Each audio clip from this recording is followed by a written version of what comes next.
Sri Lanka's interim government has reimposed a curfew a day after angry crowds stormed government buildings. The Prime Minister, who is now acting president, has ordered security forces to restore calm. Protesters have agreed to leave government buildings as people still wait for the official resignation of President Gotabaya Rajapaksha. He fled the country while it is going through a devastating economic crisis.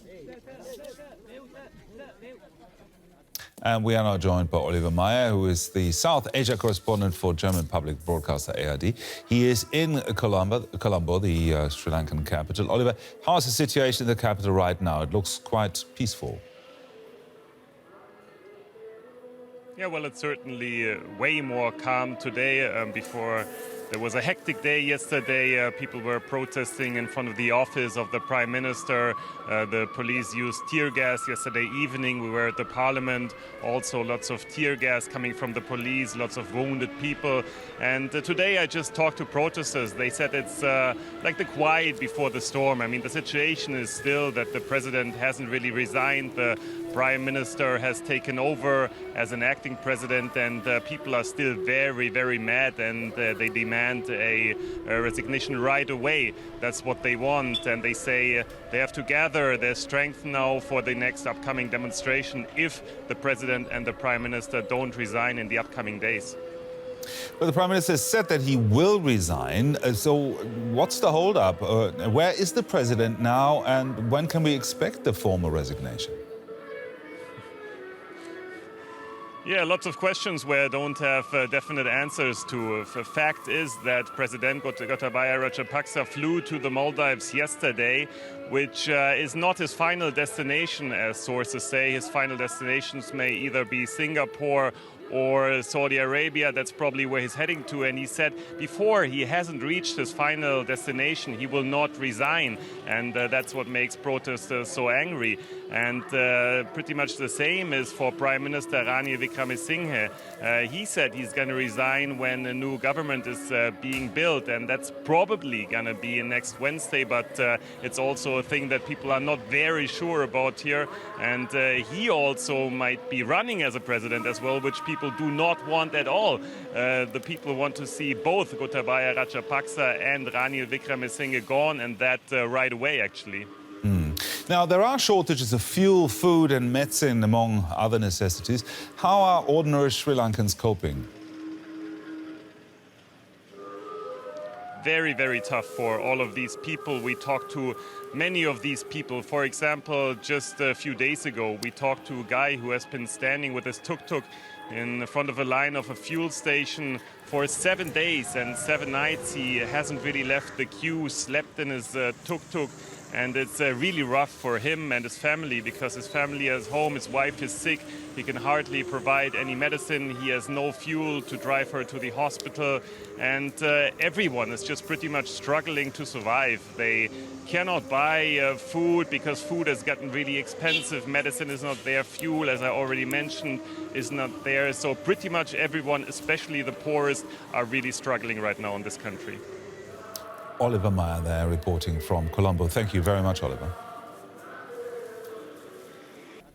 Now, Sri Lanka is descending into chaos and Parliament has been unable to enact reforms. I'm now joined by Harini Amarasuriya, a parliamentarian for the National People's Power Party. Can I ask you, as an opposition politician, are you powerless to change this situation at all?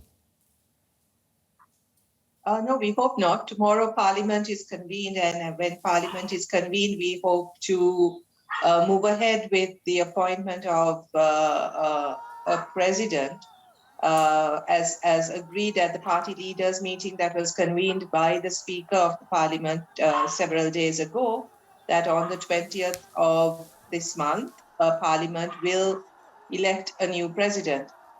Currently, there is some confusion as to the status of the acting president, because how legal that appointment has been, because there is no official communication from Gotabaya Rajapaksha, who, as you know, left the country hurriedly and whose whereabouts ever since have been unclear. Do you think that you, as opposition, have the support of the people on the street? I think as the opposition, the people on the street expect us to do a particular task, and that is to ensure that an interim government is appointed and that parliament is dissolved as soon as possible so that fresh elections can be held. We have been arguing, and protesters outside have also been saying this, that parliament has also lost its legitimacy now, and that a What do new you say to government that has to be then? elected. Are the protesters right there? Has Parliament lost its legitimacy? Yes, one of the demands of the protest has been for against the parliament as well, because the parliament, as it's currently constituted, has a 2/3 majority from the president's party, which has made it really difficult to push through any kinds of reforms that people have been demanding. And as a result, there's a huge sort of trust deficit between the parliament and the people outside, and especially the protesters. And we've been arguing for a while that this whole crisis, the economic crisis, has been precipitated by a deep political crisis, which also needs to be addressed, or which needs to be addressed in order to ensure some kind of stability. And for that, we are asking for a fresh election. Okay, but are you sure? You mentioned a trust deficit between the public and Parliament. But can you promise any real change for the country if the opposition comes to power? Well, the question is that if there is an election, the people will then select a party and a set of representatives of their choice.